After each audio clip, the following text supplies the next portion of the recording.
Islam was welcome, welcome, welcome. We will declare our meeting officially open according to Act 2 of our bylaws, and want to always give praise to Allah and honor to the Prophet Noble Ali as we extend honor to all the great prophets before him. And mainly tonight we want to extend much and high honor as we possibly can muster to the holy instructions of the illustrious prophet, the last prophet these days and times, Noble Ali. In fact, if it wasn't for Drew Ali, where would we be? Islam.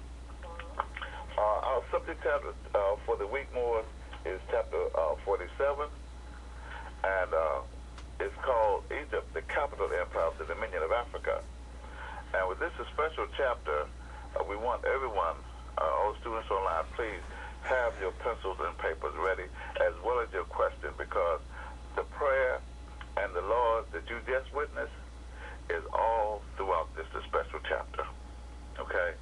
Everything that we're supposed to do as a people, as a government, as citizens, as Moorish Americans, everything is right there in this special chapter.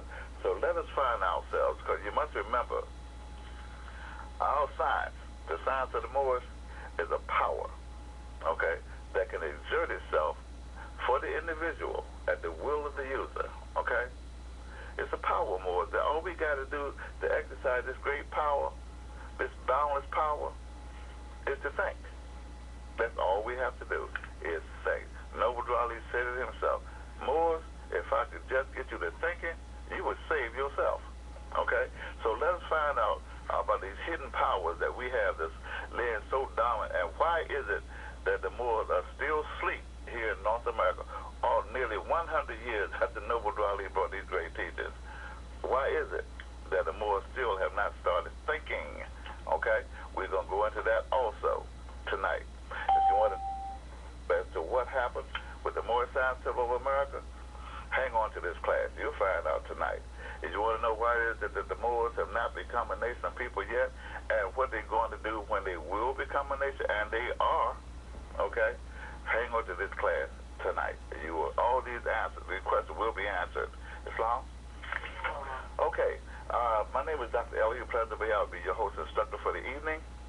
And we have much support here for the Moors. I want to give honor to our staff of executive rulers, to our Grand Sheikh, our Assistant Grand Sheikh, also all the divine ministers, and to our newlyweds who's on the line tonight. Islam, the first Moorish couple to be wed under the Moorish American national government with a marriage for the first time recognized by over nearly 200 countries around the world, so including the United States and Canada. And the good thing about this particular marriage obligation ceremony is that we didn't have to go to the master to ask for no permission to jump in the broom or tie the knot. Islam. So we also want to extend much honor to all the Swift angels and their steadfastness here, there, and everywhere, because the Swift angels are those who are not going to turn around. They're there for Allah and the Prophet, no matter what. And in fact, you'd rather be one than see one, so don't be asking who are they. Islam? Okay. Our subject chapter 47, Egypt, the capital empire of the Dominion of Africa. Now, what we're going to do, normally we would we'd have the secretary to read the chapter, but what we're going to do tonight, we're going to go through the entire chapter, okay? But we're going to, as we read it, that's how we're going to go through it, okay? And then we're going to have a class opening at the end of the class session for all of you. So write down your questions, okay? And be sure that they are intelligent questions, okay? The Prophet says, you know, he don't mind you asking questions, but you do it with an intelligent tone, okay? And what we want to do is to bring forth these question and answers, because the key here more is, why is it that you have so much talk all of a sudden about the Moorish American national government? What in the world of Pleasant Bay and them Moors up to? Alrighty then. Why and what happened to the Moorish Science Temple? We got Grand Sheik over here. We got temples over there. Temple number so-and-so over here. We are temple number 1928 portion, and so forth and so on. Then we got other devices and federations and great seals and things. Still, nothing has produced the Moorish American as a nation of people with their own government. Let's find out why. Islam?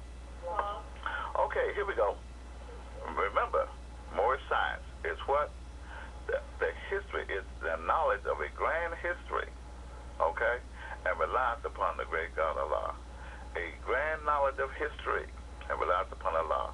It's a power, then it becomes a power that can exert itself for the individual at the will of the user. All you have to do is apply the will, okay?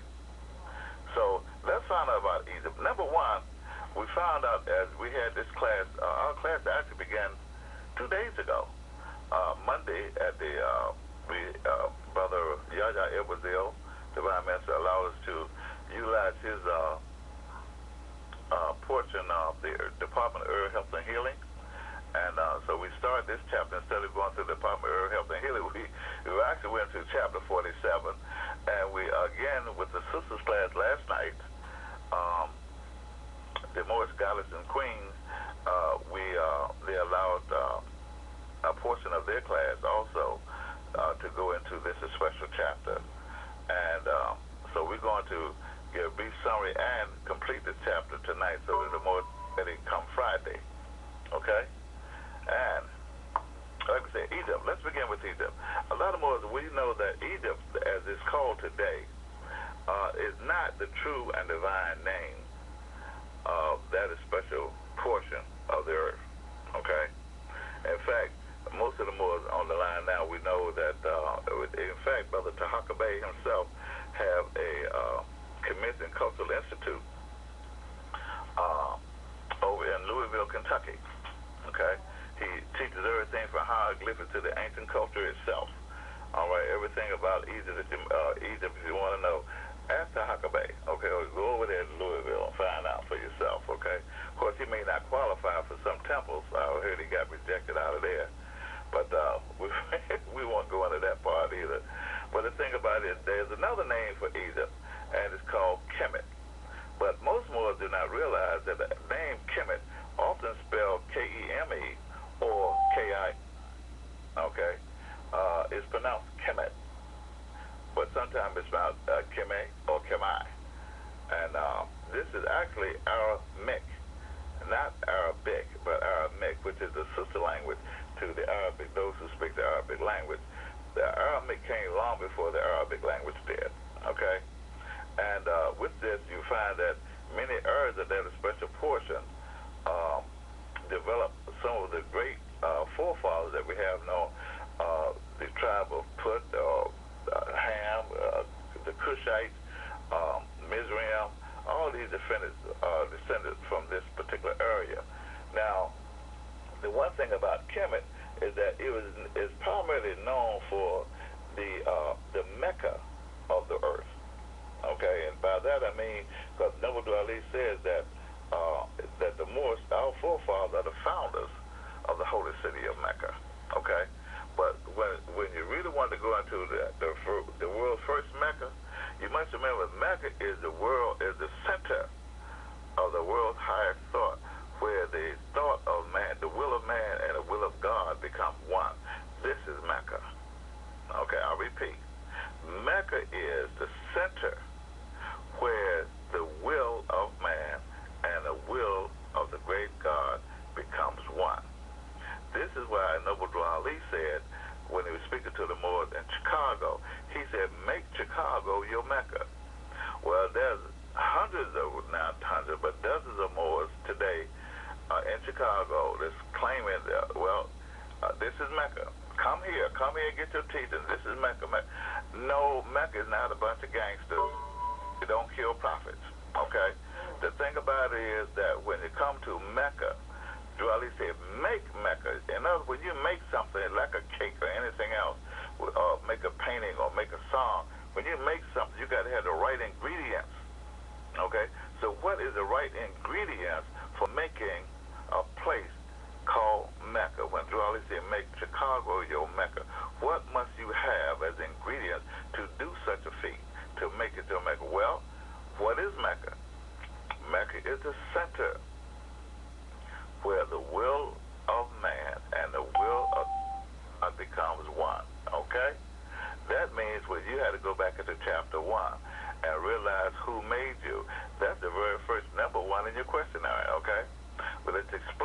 chapter 1. Why? Because the seeds are perfect as the source in which they come. So what Mecca does, Mecca becomes the center which teaches you how it is that your will, when your will is properly applied, then you become God. And just as pure and clean and as prosperous as the God source in which you come from. Okay? That's what Mecca is. Okay? And wherever these great wills and thoughts are applied, it creates a center where there's no harm, no danger, no negativity can exist. Okay? There is no murder, there is no gangsters and who can beat somebody out some money and all. No. There is no rule in Mecca. Okay? Because there is no boundaries. It's not subject to rules and regulations. Okay? It's infinite. Okay? So when we speak about Egypt, the prophet is basically letting you know that Egypt, during the second rule of the earth, this Egypt is the second. A lot of people want to say, well, this is the first. No, it's not the first rule. Egypt, as it's known today, or Kemet, as it's better known, is not that old. The earthland is, but the inhabitants are not that old. Okay? If you want to go all the way back, then you have to go all the way back to Lemuria before the great earthquake, which the prophet later on speaks about. Okay? You've got to go back to the time when there was no such thing as the Atlantic Ocean or the Pacific Ocean. None of these oceans. There was all the ocean was the basic ocean was just one. Okay? The earthland itself was just one landmass, like an island. Okay? This is what it looked like before the great earthquake. That's the original. That's the first civilization, when we were more gods than we were human. We would come back and forth to earth like we want nothing, okay? Because it didn't mean that much to us, okay? But we had a job to do. We had to name the creatures. We had to name the conditions like the wind and the elements. We had to name all these things. And as these seven thoughts of the Elohim, or the great God, we are the ones that created all these things, okay? If you go back in mind, you can remember yourself how you were created, the heavens and the earth. You can remember the protoplasm, the plant, the birds, the beasts. You know everything there is to know about every animal, every living thing on earth, in the water, and in the air, if you think about it. Okay? But there's no other living species that has this kind of a thought pattern or power to do that will. Okay?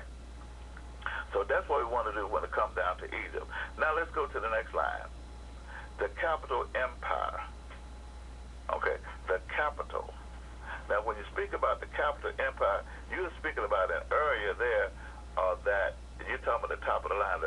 Later on in this special chapters, prophet speaks about the grand temple. Okay, and speaking about the Moors having a subordinate temple and a grand major temple. And he was trying to get the Moors in tune. Remember, don't leave the chapter now. Don't leave the topic of the chapter. Egypt, the capital empire of the dominion of Africa. Okay? So this means that although you had Africa, then you had dominion, you had a certain command or authority or rule or government. Okay? Egypt was the capital of that. They were the head of that government or the head of that rule. But how were they ruling? How were they governing those kind of conditions? What made Egypt the capital of the capital empire? Okay, whenever you have an empire, that means you got many different cultures, many different nations, many different tribes and thought patterns and elevations of tribal level, cultural levels. Okay, this is when you have an empire. Okay, it means you are not confined to just one nation. One nation is not an empire. An empire is a multitude of nations, cultures, tribes, and tongues. Okay? That's an empire. Then, where does the empire live at? They have a dominion in which they live. Okay? So that dominion means where they rule, where they dominate at. Each area has a dominant area. So we used to call them seats and chairs when we give up certain demonstrations and now lectures when we go around, to different parts of the world and give up our lectures. So, and this is a special part that the Samai's word is nationality. In nationality, you find that the root word of nationality is nation, okay? And the nationality gives you the dignity or the free national status of that special nation, to say that you were attached to that special nation. So if you say that you are from the Sudan, then chances are that your nationality is Sudanese, okay? So what that means in retrospect is that your nationality identifies you as within a special part of the name, because that's your free national name. So it identifies you with that special part of the nation or a particular tribe or tongue, okay? This is what we're talking about. So when it comes down to Egypt being the capital empire of the Dominion of Africa, then we're not just talking about the Africa. Okay, Africa itself is a continent. Okay, within the continent is what 11.7 million square miles. Okay, that's the African continent, and that just includes some of the islands that's off the coast. Okay, surrounding Africa. So when you got this much, when you got 11.7 million square miles, that's the second largest landmass next to what they call Asia that's on the planet.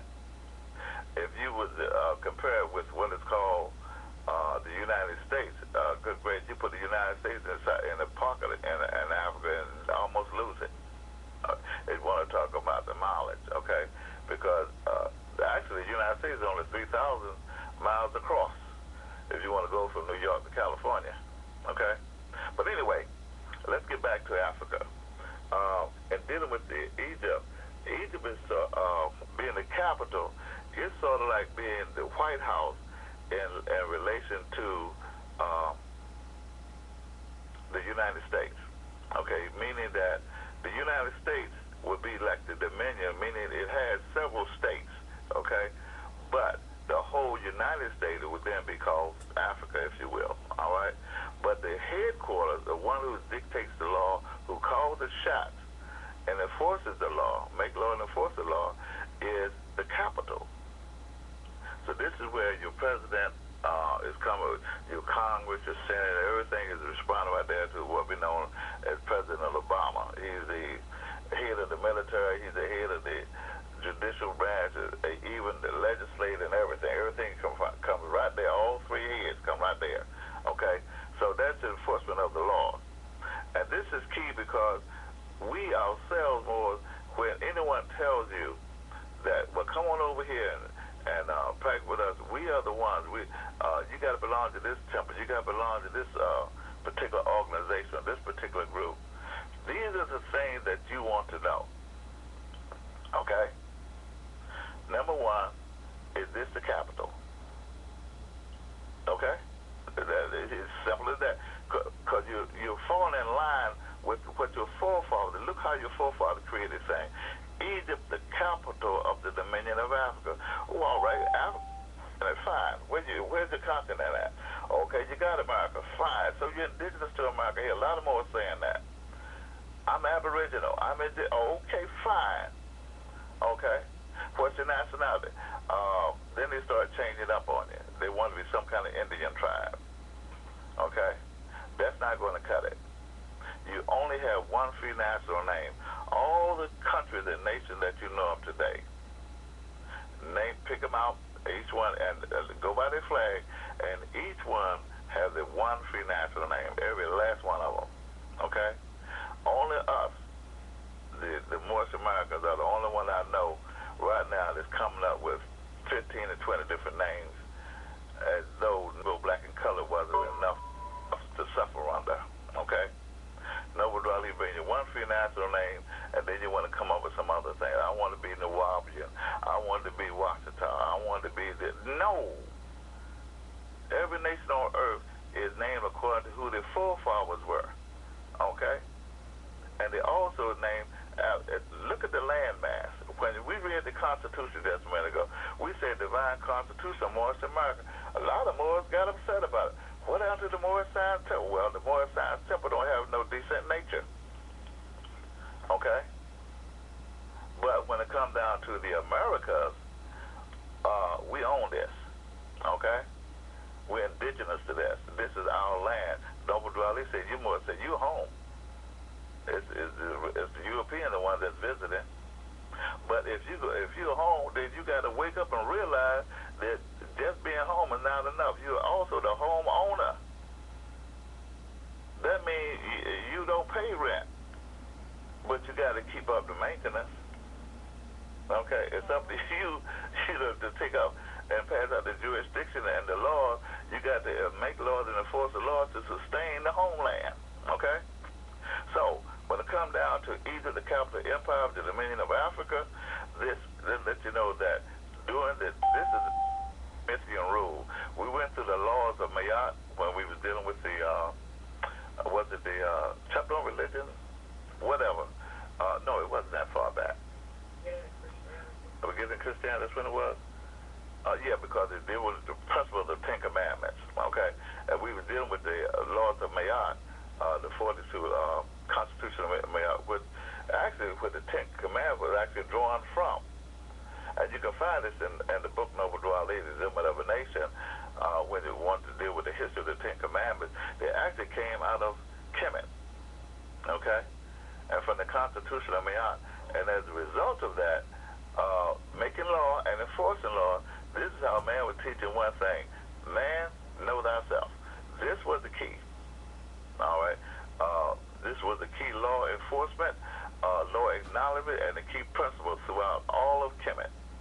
Man, know thyself as God. Okay? So, when they looked around, you look at Ayat 1 more, it says that the inhabitants of Africa are the descendants of the ancient Canaanites from the land of Canaan. Now, there's two key words here that you want to pay attention to, class, okay? One is the word inhabitants. That means somebody lived there, okay? Inhabitants, somebody. If you do not have anyone that habitation or living there, there's something wrong with that place, okay? Some places are not habitable, you know, and we got some certain conditions that we are currently living in that should not be habitable either, because that's not living, okay? Noble Dwali spoke about the government in which you live, right there in Act 6. But a lot of them is trying to be happy living in another man's government, but they're not living. Because under that another man's government, they don't have no decent nature, no free national name, no principles of their own, no flag, no history, no dignity. Okay? They can't even get credit for what it is that they create as gods. Okay, all that accreditation is going to other people, all right? This is how powerful the word inhabitants is, all right? Then it says, the inhabitants of Africa are descendants of the ancient Canaanite. So here again, where else have you seen the word descendant? Well, look in Act 6 of your divine constitution. When the prophet Noble Dwali said that the Moorish Americans are descendants of the ancient Moabites. Okay, let's hold that thought for a minute. What happens if you do not have, if Noble Dwali did not bring that particular teaching to you, if he did not bring that civilized thought to you, that the Moorish Americans are descendants of the ancient Moabites? Suppose you didn't know that. Then what would you have? Okay? Okay, I'll tell you what you would have. You'd have people coming to you telling you, well, no, a Moorish American, you're not a Moorish American unless you got one of my ID cards. That's what you would have. We make Moorish Americans up in here. You got to come here to to be a Moorish American. And if you're not a member of my particular seal or organization or religion or whatever the case may be, then you're not a Moorish American. And then, in fact, if I get ticked off at you, especially to the highest activity, then you ain't a Moorish American either. In fact, you ain't even being ill no more. I'm taking that too. Okay. Now, when that happens, that means someone has not taken into consideration Noble Dwali's Act 6. And I will repeat, the Moorish Americans are descendants of the ancient Moabites, whom inhabited the northwest and southwestern shores of Africa. So there you go again. You got those two master words, inhabitant and descendant, right there in your divine constitution Bible. It's been there all the time, but it's also here chapter 47. Just in case you let forgiveness set in, okay? Because if you let forgiveness set in, then you find later on in the chapter what else can happen to you. Because someone would convince you by you being asleep and not thinking. That's what when you're not thinking, you sleep, okay? By you being asleep, someone is going to tell you that they can change your decent nature, okay? They can make you a Moorish American. And I told them one time, a grand sheik, I said, look, I don't want to be a Moorish American up in here no more. This is what I told. I said, look, since you got this kind of power to make me a Chinese, because they the one got it going on. I want to be a Chinese. Now, I know that if you can make me a Moorish American, I'm sure that you can make me a Chinese instead. Well, needless to say, he told me to get out of his temple, so I had to leave. So anyhow, Old Man Cush and his family were the first inhabitants of Africa. Okay, this is dealing with the east of the Canaanite of Africa, better known as the land of Canaan. Okay, and this holy land is also found in their holy Bible, better known as the Garden of Eden, which you find the Euphrates and other rivers coming out of Egypt and going into other areas like Arabia, Persia, as they call it Persia, and other areas, Iran, Constantinople, things of this nature. But all this right here was the area in which, and the reason why we call this the center is because the Garden of Eden represents where man was first formed, okay? But that's not the original Garden of Eden. That's a whole other thing, because this particular Garden of Eden is not only where a man took on the first physical form, but where man fell. When it comes down to Adam and Eve, you must remember, Adam and Eve, they weren't so much as in their God state. Adam and Eve were the mother and father of the human family, okay? So they were actually representative of the fall. In other words, how did man fall? Man fell he fell head first, fell in his consciousness. He stopped thinking actually he stopped being God and started thinking. That was his terrible mistake, okay? And we'll get to that thought pattern a little later on too, because we had the 5 folds recently to let you know what happened when your thought pattern fails you, okay? His father Ham and his family were second. Now, it's important to know about the line of Ham, the genealogy of Ham, but more importantly, what did the descendants of Ham, what did they do? Because you're talking about different eras.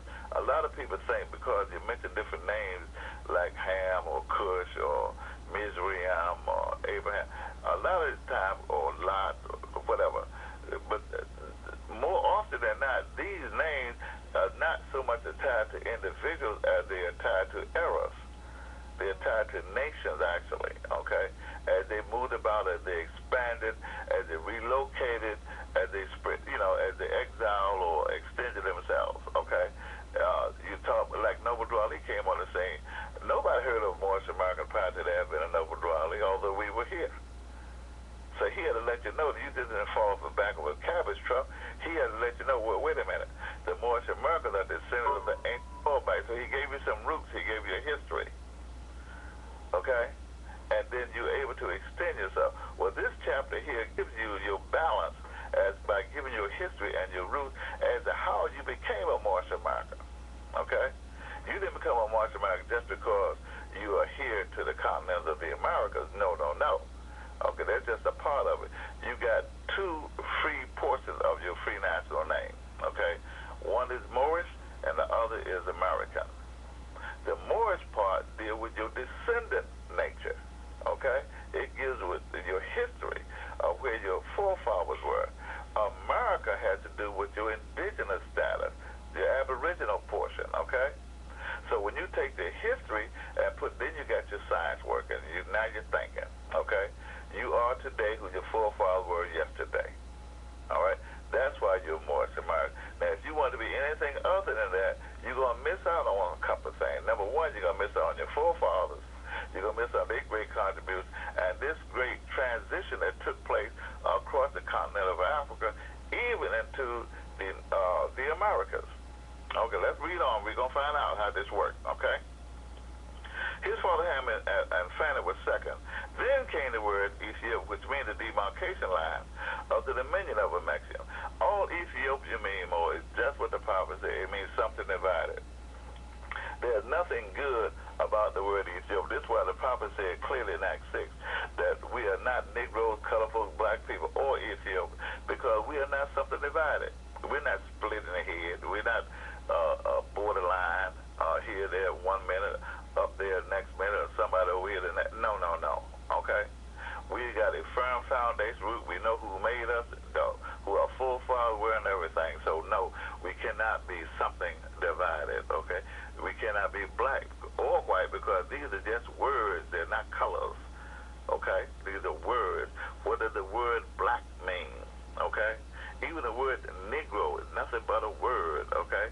We had a river we dredged. We called it the Negro River because it didn't have no life in it. We just used it for transportation. We'll get to that in this chapter 2, Islam. Okay. Ethiopia, which means the demarcation line of the dominion of Mexium, which is the first true and divine name of Africa. Now, this is extremely important to know what is the original or the first true or the first divine name of any name.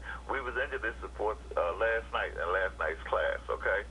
That when you take away the true name or the original name or the divine name or something, because we are the ones who name everything and everybody, okay? So, and we did that according to the nature in which the Spirit of God intended. This is why birds are birds, okay? If you want to call a bird a rock, what life would it have? What gift would? How many rocks have you seen fly? So when you take away the spirit of the free national status of a living thing, then you take away its constitution. You take away its God-given existence. Okay, when you take away its true and divine name. Look at what happened when our true and divine name was taken away from us. When our nationality, which is our free national name, was taken away from us. And especially speak about that free national name, oh my goodness. More, those that go in love and fell in love with that Moroccan treaty, I hope y'all are sitting down. Because you must remember, those who signed that Moroccan treaty was also signing the Moorish Americans into slavery. That's what that treaty is about, okay? You must remember, Noble Drawley warns you about that treaty in Acts 6 again. Here we are in Acts 6 again, okay? So where did the prophet speak about the treaty in Acts 6? Then he let you know that anything that took place between 1779 and 1865 was actually during the time of slavery. Okay? He even let you know who the slave masters were. Okay? Or the slave holders. Okay? I'm sorry, the Masons, he let you know who they were. But also, if you got slave holders, you also got slave makers and slave traders. Okay? You got slave, when I say a slave trader, look out because I might be talking about Morocco. In fact, yes, I am. Morocco, as you will find out later on in this special chapter, Morocco actually was selling their own inhabitants, their own nationals, their own citizens of the Moorish Empire. They was actually selling them into slavery, being captured by the so-called Arabs with the Quran in their hand, behind their back, of course. Okay? And meanwhile, they were the ones that was actually selling the Moors, their own people, into slavery. That's a fact. History proves it out. Noble Drawley called it out. It got so bad, Noble Drawley went before the treaty was written and said, when they asked the old Sheikh Muhammad, said, Sultan said, look, what about the Moors? He said, take them. They ain't doing nothing. Okay? That's what they asked the old Sheikh about it, okay? And a Sheikh is one who has a nation that he is an ambassador or a representative of.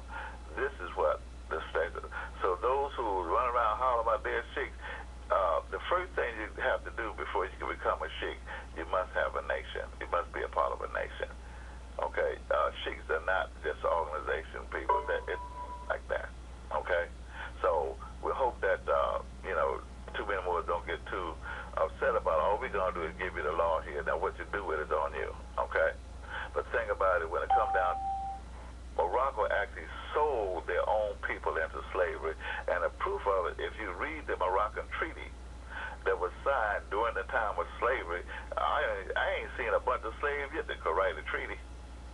Okay? I ain't never known a slave to have no treaty or a flag. But they got flags out here today that say, well, that's our flag. We had that flag at 17 so-and-so and 18 so-and-so. Yeah, that's the Continental flag. How many slaves do you know have flags? Okay? Not only that, but how many slaves you know write treaties? Especially, then again, let's look at the United States Constitution. That's also in Act 6, 1779, 1865. Okay? How many more do you know would write a constitution of any country, especially one that's greater than the United States? And then in the very first article, Article 1, write themselves in it as slaves, as 3/5 of all other persons. Now, what matter of a people with the highest of intelligence and wisdom would write such a constitution and write them? That's like build a penitentiary and then put yourself in jail with no warden. Okay? That's what that is. So the Moors did not write the Constitution of the United States. Now, they may have been based upon some of the principles that the Moors have had, of course, but as far as Moors writing it, no, that never happened. Okay? But the Moroccan treaty, the Moors didn't write that either. But the Moroccans did, and they wrote it with agreement with George Washington, who was a Western Freemason. The prophets speak about that too, okay? So we want to speak about these things because when you get to talk about that demarcation line, this is how deep it can run. It causes you to be divided because the land between Ham and Cush was nothing but the east and the west portion of Africa. The Cushites or the Canaanite portion on the eastern shore, and the western shore was the Hermetic line, okay? The Hermetic line was Tunis, Tripoli, Algiers. You can read about it on page 3 in your Quran, okay? And all the way down to the present day Ghana, down to South Africa, okay? Everything on the northwest and southwestern shores. Isn't what Noble Raleigh called it out? Well, this chapter backs it up, okay? You're also going to find that the dominion of Cush, it covered the northeast and southeast section, okay? And the northwest and southwestern shores was by his father, Ham, okay? That's why we're descendants of the Hermetic line, if you want to go that far. Back, we go much further than that. But, you know, in later years, many of their brethren from Asia and the Holy Land joined them.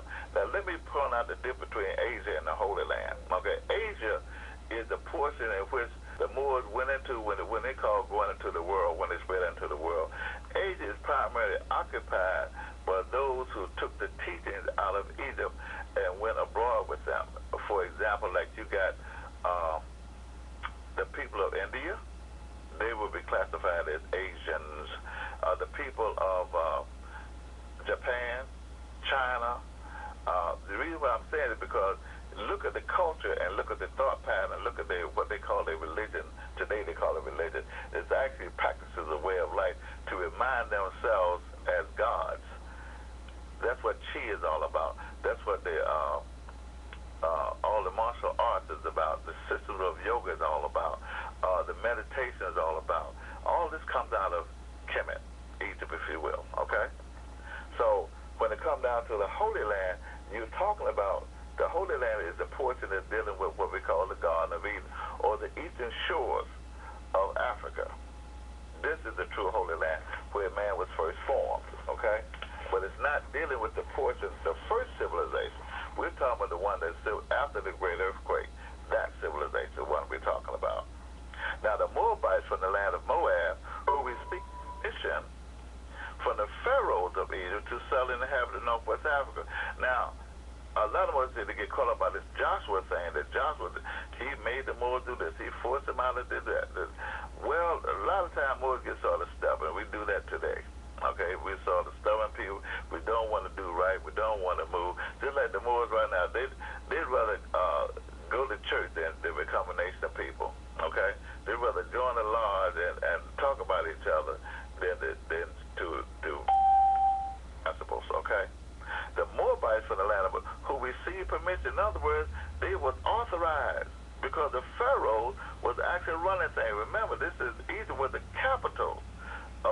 So in other words, the president said, look, all right, y'all go ahead and move over there to Colorado because ain't nobody holding it up. We're going to call that the Northwestern Territory. So go on over there and inhabit that area, okay?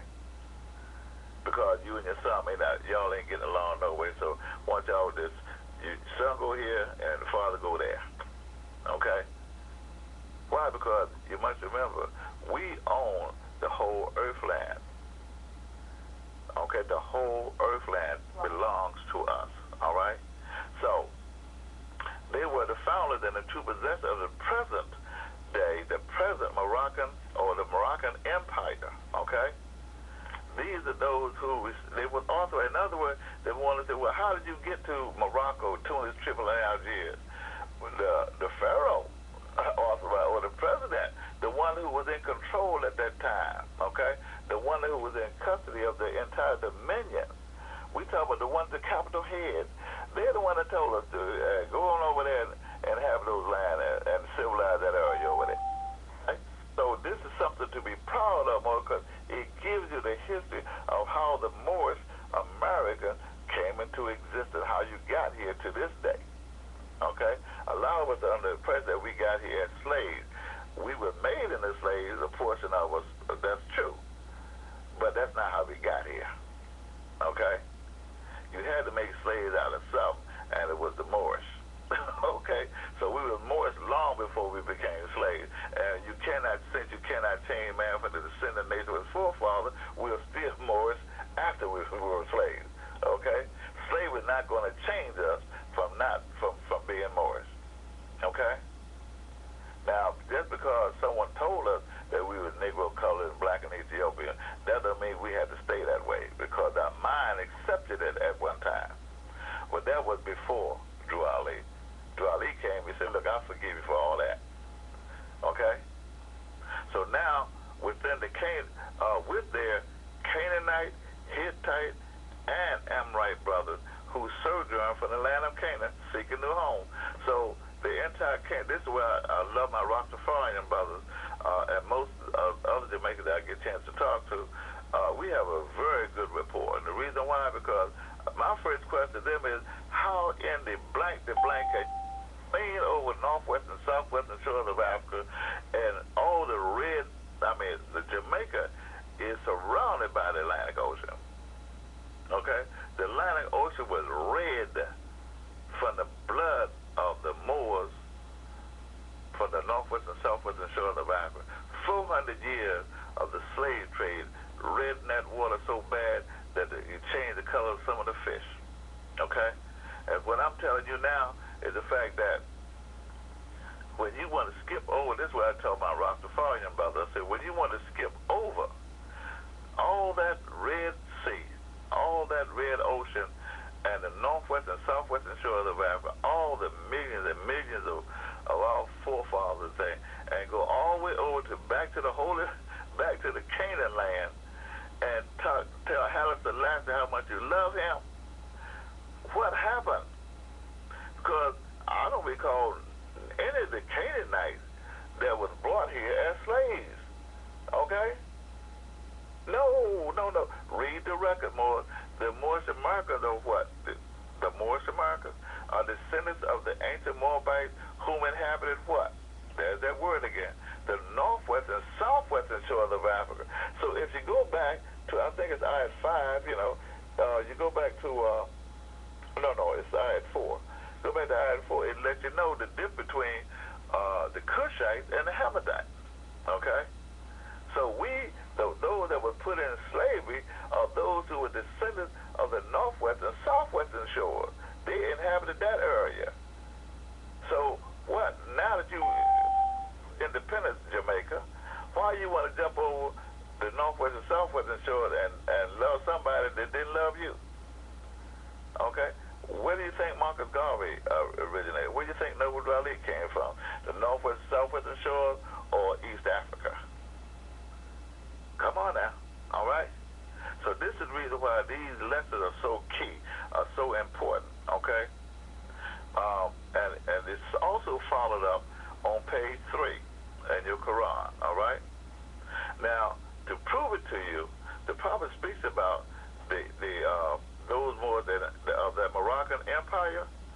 the northwest and southwestern shores of Africa. Here, look at Ayat 7. Their dominion and inhabitation extended for northeast and southwest Africa. We're talking about the Mediterranean, okay? For northeast and southwest Africa, that's the demarcation line. Across the Great Atlantic, even into the present North, South, and Central America, also Mexico and Jamaica. I'm sorry, Atlantic Islands. Okay? All right? Before the great earthquake which caused the Great Atlantic Ocean. But see, what we're talking about now is that we inhabited all this long before what's the guy named? Columbus? Somebody? In other words, the European hadn't even come out. They were so scared of water they couldn't even take a bath, much less swim. Okay? So what they know nothing about no ships and nothing, all right? And we was running around here over here like it won't nothing, like going down water. This is what it is that we got to teach to our children, to give them the true history so they have something to be proud of. Because if you notice, every nation teach their children about who their forefathers were, their contributions that they made to the earth, what they created, what they invented, okay, what they built, okay? This is how progress is made, okay? Now, when it comes down to these rivers and things, this is some of the great work. That's the way you would marvel at buildings and structures now, like, well, we're going to talk about the World Trade Center, but you know, you can talk about the Empire State Building, which was the world's largest street, you know, and other things. But you look back at these things, and you marvel, say, great, how in the world you build a Sears Tower? And I've been to the top floor of the Sears Tower, and, you know, it's a magnificent view, okay?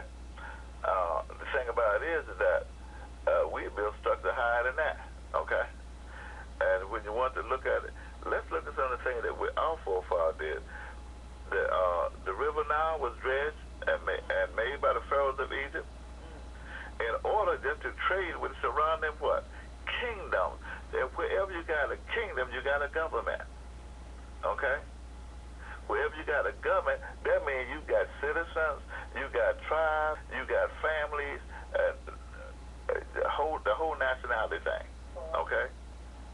And under the Pharaohs of Egypt, remember that Egypt was the capital, so there were many kingdoms within the dominion and under the rule of this special capital. That's how important Egypt was. Egypt was in those days. In fact, if you want to, you know what they did with Egypt more? Once they conquered Egypt in 1776, they eventually moved the powers from Egypt to rule and domain, to rule the rest of the world and the inhabitants and keep the record of the nature of the earth. They took that to Geneva, Switzerland, where it is to this very day. So if you want to know the same, if this chapter was to be rewritten by the Europeans for their earthly salvation, then they would have Geneva, where we now have Egypt. Okay? Because Geneva now holds the record. In fact, so much so, those Moors have been sweating the government about going to the UN and so forth and so on. Let me tell you the reason why we go to the UN. Because Geneva has the actual mandate that Noble Drew Ali is a prophet. In other words, this certain chapter right here that says how we inhabited this area, hold on to this chapter more, because this is the very chapter that you need to take to the United Nations, that you need to take to Geneva. It's already done anyway. It's right there in the Declaration Proclamation, so it's been done. But nevertheless, to let you know how it was done and why it was there was based upon this chapter, okay? Because this told the United Nations and Geneva, that's why they said, when they read that Declaration Proclamation, chapter 23 in my book, all right, they said they've been waiting 60 years, and the United Nations was 60 years old then. And we've been waiting 60 years for this. Where you been? Okay? That's how important this special chapter is, because it gives you the glory and the history and let you know what your forefathers has accomplished and that you was here all the time. So it's not enough to say, I'm Washington, I'm an Aboriginal, I'm indigenous to the land. That's not enough. That's not. What does the records, where's the record? Where's the history?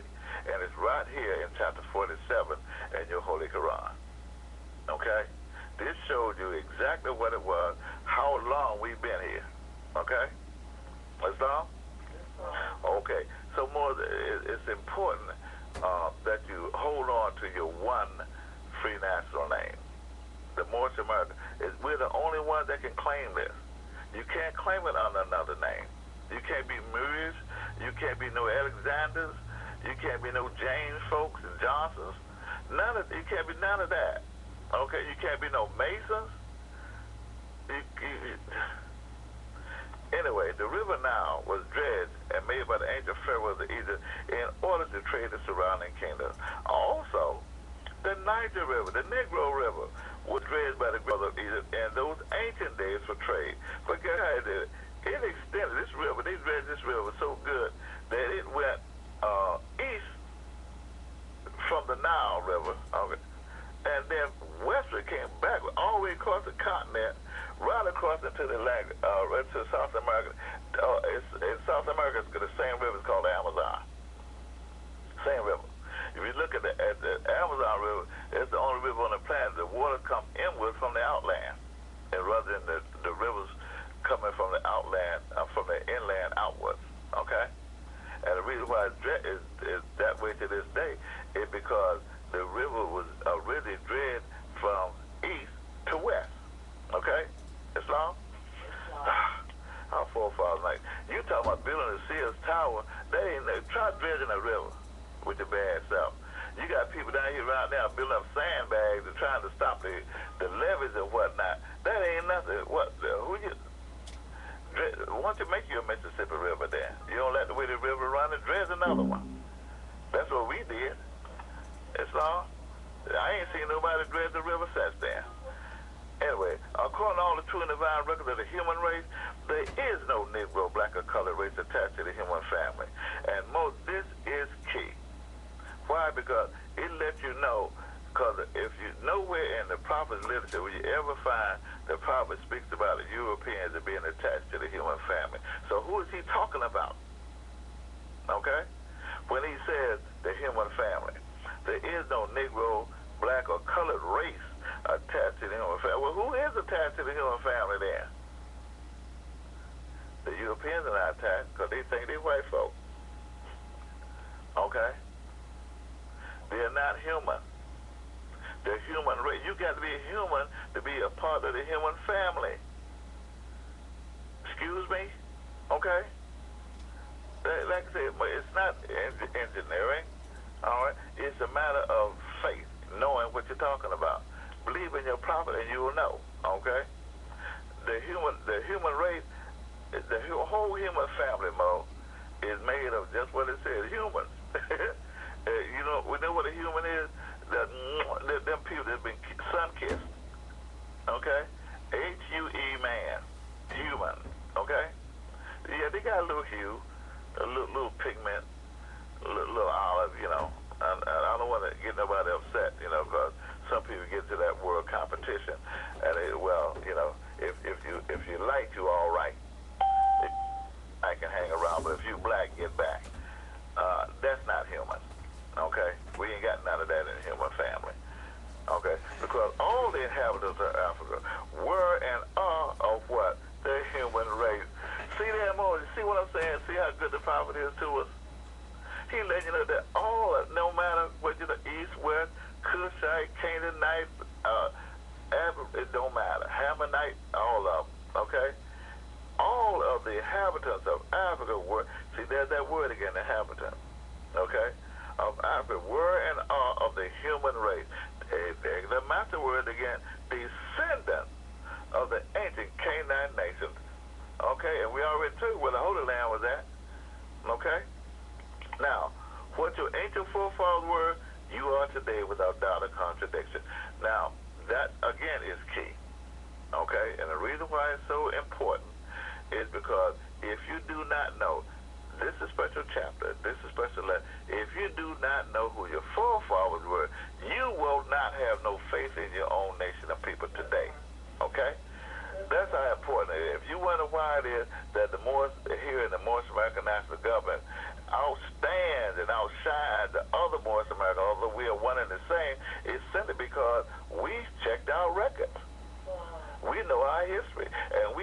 faith in our Lord and our prophet. Okay? You must remember, you got to have a grand knowledge of history and reliance upon Allah. We can now rely upon Allah. Why? Because we already got the grand history. Okay? This is the grand history, knowing how you got here. Okay? Now, this right here will stop you from acting silly. Okay? Now, let me go on because the prophet is talking, okay? There is no one who is able to change man from the descendant nature, powerful thing, a descendant nature of his forefathers, unless his power extends beyond the great universal creator, Allah himself. That means no one. No European, no Congress, no United States Constitution, no 14th, 15th Amendment, nothing. Nobody can change you from your, no more science temple. Don't let nobody, oh, that's another thing. Don't let nobody nationalize you. Okay? Have you been nationalized? I hope not. I think you've been enslaved enough, don't you? Because when you nationalize any member of the human family, you are actually enslaving them, making them your property. Look up the word nationalization in any law dictionary. Valentine, Black's Law, it doesn't matter, whatever. Okay, look it up. It means the power that a government has to possess, own, rule, and control. Okay? That's when you nationalize something. You can only nationalize land, air, or water. You cannot, at least not legally, nationalize members of the human family. This is a Masonic move that was made inside the Moorish Science Temple that later filtered down into the Great Seal and to the Washington and other these different little groups running around here by night and by day, holler about they this and they that. No, they're not. Because they're nationalizing people, they're enslaving people. I've had brothers in my face tell me, no, we going back to you because someone's got to own our people. It might well be us. Okay? Got witnesses right there. If you don't believe me, you ask Ron Moonhill in the set or the president, so we all five of us was there. Right there in North Carolina when they made the statement, okay? Their intent is to own you because they all still think they're Masons. Okay? I can tell it. These holy and divine laws. Now, what laws is he speaking about? These holy and divine laws. He's speaking about everything from the title all the way down to number 11. Okay? These holy and divine laws are from the Prophet Noble Ali, the founder of the uniting of the Moorish Science Temple of America. Now, why in the world would he be the founder of something that's got to be uniting? Okay? When he said he was the prophet of the one temple, you know, one temple and one prophet of the temple. So the prophet knew all the time that the Moors going to get crazy. He knew it. That's why you got almost 200 grand sheiks right now. Moorish Science Temple grand sheiks, grand temple this and temple number that. And this number portion there, okay? Almost 200. All right? Now, the thing about it is that that's too many grand sheiks to be. When, if you look at it, you ain't got but one body, one capital of the empire, of the dominions of Moorish America. You can only have one capital. That's right. Okay? Look at your divine constitution. How many grand sheiks is in there? One. Okay? How many chairmen is in your constitution? How many grand bodies in your constitution? One. That's your government right there. Okay? You got to have, how many prophets in there? One. Okay? So, it's all there, Mo. It's all right there for you, okay? Write your question down because I'm getting ready to open the class up in just a minute. Let me finish here, okay? In other words, if the Moorish Science of America wasn't going to be busted all up all over creation, then there wouldn't be no name for it to be unity, for it to be uniting. The reason why the Moorish Science Temple has got to go through a uniting process is because it's all busted all up, okay? Every which way. You ain't got no two temples right now get along with each other. Everybody's screaming unity, okay? But the reason why, because we get in that word too, there's too much competition going on, okay? Now, But we'll get into that in a second. Now, when it comes down to the Uniting of the Moorish Scientific of America, Noble Dwelly clearly said that he is the founder, not of the Moorish Science Temple of America, because we know that, right? Who's the founder of the Moorish Scientific of America? Noble Dwelly, right? But he's also the founder of the Uniting of the Moorish Scientific of America. In other words, he let you know you ain't going to get away unless you come through him, okay? The only way you're going to be a Moorish Science Temple, period, you must come through the prophet. You must deal, you got to deal with it, okay? Ain't no grand she can do it. No, I'm the successor to the prophet. I'm a reincarnated prophet. None of that. I'm the grand hoobah. No. It won't work. It's got to be the prophet over Dwelly. Who else knew how to put it together in the first place? Okay? If you have a baby, can't nobody in the world tell you what you went through when you had that baby. That's your baby, okay? All right. Moving right along. These laws ought to be strictly preserved by the members of all the temples of the Moorish Science Temple of America. Now, what happened? The question is, the prophet said these laws ought to be strictly preserved. Somebody violated the preservation of the law. Somebody was not strictly preserving the law, because if you did, there wouldn't be temples out here now talking about they're going to nationalize you. Okay? You got to be a member of their temple. And what's some of these complaints I get over from the federal government and the state, local government? Oh, Pleasant Bay, he ain't a member of the Moorish Scientific America. He's not a Moorish American. I had a brother go before the United States court, federal court, in Virginia, back in '97, a grand sheik, and told the United States judge, federal judge, Pleasant Bay is not a member of Moorish Scientific America, never been a member of Moorish Scientific America, and he is not a Moorish American. Okay? Because he's not in my books. Here's my books right here. I got all the members, and this book, right, all the members are registered at the home office. Okay, not the Capitol. Okay, not the government, but the home office. And Pleasant Bay is not on our file. Okay? I had my brother that took me to the court in the first place for something I didn't do, and that's where he told them when they got me there. And by him having a record with them, then they say, well, they actually own all the Moorish Americans. Listen to me more, that the Moorish Scientific of America, they actually think they own you, but they're not by themselves. Everybody else that's not a part of a government that's trying to free you, yeah, they think they own you too. It's on? Okay. Every subordinate temple, the Grand Major Temple, is a form under the covenant. All right. Now, we've heard this covenant in chapter 25, where the word covenant. You're also going to find that word covenant, the holy laws in Act 7 of your divine constitution. So the word covenant is an agreement between Allah and you, that he going to hand down to his people, to his nation, that he wants you to strictly adhere to. But it's an agreement. It's like a contract, Mo. Okay? So when you have a covenant between the subordinate temple and the people, then they must adhere to this special covenant. What is the covenant? The covenant is their principles. As above, so below. When you become love, truth, peace, freedom, and justice, then you become just like your God is, okay? So we moved in conjunction with this. The prophet speaks about his main thing as they conduct with these holy divine laws. The prophet Noble Dwelly, the prophet Noble Dwelly, was sent by the great God Allah to warn all Asiatics of America. Didn't we see that a little earlier? The Asiatics of America, okay? To repent for their sinful ways.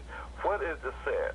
The sin is thinking like a Negro, thinking like a black man, thinking like somebody that someone made you into. Not what you are, not your descendant nature, but because you are now thinking that someone has trained your brain to think. Okay? When you don't like your brother, so you got some words to say at any case at all that's going to hurt your brother, that you're not doing the right thing. Okay? It's just that. So if you're not coming together under these principles, united nation, one united people, one free national name, then you have got a problem with your head. It's just that simple. The time has come when every nation must worship under its own vine and fig tree. Where is your nation? He didn't say nothing about no organization. Organizations never nations. He said the time has come for every nation to worship under its own vine. Where the Moorish America is what? A clean and pure nation. Noble Dwali, what is the duty of a prophet? To save what? Save nations. So therefore, you've got to get this word nation into your head more, because as long as you think as an organization, say they're one of these little small groups, and think individually, so that's where you're gonna be the problem. Yeah. Okay, you will not be part of the solution. You'll be part of the existing problem. If you want to know how come the Moors have not come into their own in the last 82 years since Noble Dwali left the body, it's because it's every man for himself. But there's a reason for that. Okay. There's a reason for that, because they're still suffering under the mental slavery. That's the reason. They have not conquered mental slavery. If you don't believe me, deal with them 5 foes in chapter 38, okay? And that'll let you know right there where you stand along the way, okay? This is why the national of the Moors is taken away from them in 1774. Well, in the Constitution of our laws, in Act 60, it says 1779. So what's the difference? Did the prophet contradict himself? Why would he say in the Quran 1774 and in the Constitution 1779? Well, let me tell you what happened, okay? In 1774, the slave code was enforced, okay? In 1774. This is when the colonies was on the brink of the Revolutionary War to break away from the enemy, but they was passing the slave code laws in 1774 to legalize that Negro was property. Okay, that black people, they mostly used the name Negroes in color at that time. Okay, black was just automatic. Okay, and then the word Negro, black, and color was given to the Asiatics of America. This is 1774. But the United States did not exist in 1774. This is before the United States became a constituted government. Okay? It was in 1774. Now, let's come up 5 years later, after the Revolutionary War, in 1779, when they passed the Constitution of the United States. Then they made this same slave code law into law in their Constitution under the 3/5 clause. That's the difference between 1774 and 1779. Islam? Okay. Now, they gave these slave names to the Asiatics of America who were of Moorish descent.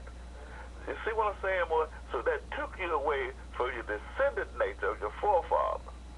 That's why the Moors are crazy to this very day, because they don't remember the descendant nature. They don't remember who their forefathers were. It's cheap to talk about it. That's right. Oh yeah, I'm descendant of ancient Moabites. Yeah, right. But what are you doing as a Moorish American? And where's your government? Don't you know that you can never be free without a government, a constituted government? You cannot make it as a nation of people. Name me the nation to this day, right now, anywhere on earth that doesn't have their own government. Show me. Okay? You ain't got to embarrass yourself. Call me on the phone. Okay? 434-676-1555. Call me. Okay? I know a nation ain't got no government. Okay? And tell me. All right? Meanwhile, the prophet got the word government written 5 times in his Constitution. And you want to ask me, well, President, what you mean divine Constitution, Moorish America? Didn't the prophet right here in this chapter say we own this continent? Islam. And since we're the capital, we're the government, however, we got to have a constitution. Okay? Didn't the prophet leave us a constitution? Didn't he say, I brought you everything it takes to save what? A nation? Okay?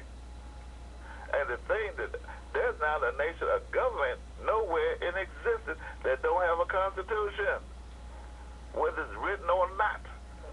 Okay? Well, okay? Now,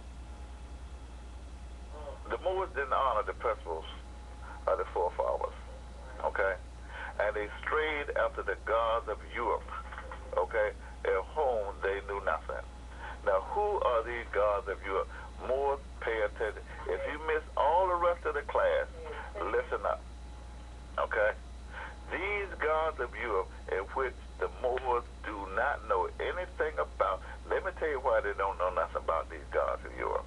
Because I know Moors, you can't tell a Moor he don't know nothing. If you want to fight, tell a Moor he don't know something. Yep. Okay? You don't know who you messing with. You don't know me. Okay, now, the gods of Europe. These gods of Europe was created by the European forefathers for their earthly salvation. This was an assurance for their prosperity to make sure that their children, their children's children, had something to look forward to, even if they had to kill to get it. Okay? They show them how to do that too. Even if they had to sustain the conquest of whatever it was that they conquered, it didn't matter. Okay? They had to do it according to their law, and whatever their law was. Now, how are they going to enforce their law? Well, since they got most of the religious practices out of Africa, all right, well, let's keep the religious practice. So the God of Europe is going to come under three forms more: the church, Christianity, and Western Freemasonry. I'm sorry, didn't I say Jubilee? Okay, the church, Christianity, and Western Freemasonry. These are the gods of Europe in which the Moors, the reason why another reason why you don't know about these gods of Europe, because you were asleep when the gods are being made. Okay? You don't know what went into making of these gods for their earthly salvation. Okay? You don't know what went into the making of these gods. You don't have a clue. How can somebody smile in your face and then kill your mama at the same time? You don't know what kind of, because you can't result to that. It's not in your nature. So when the prophet says you don't know, that's what he means. Okay? You don't know what goes into the making of a monster,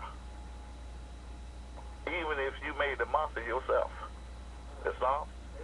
So with that in mind, we'll bring this class to a close. I want to thank you for your patience and your attendance, and I'm going to open up the line for any questions that you might have. So bear with me. Let me get the phone lines clear. Hold on. Oh, by the way, before I do that more, anyone online right now that's checked in or not in, let me tell you,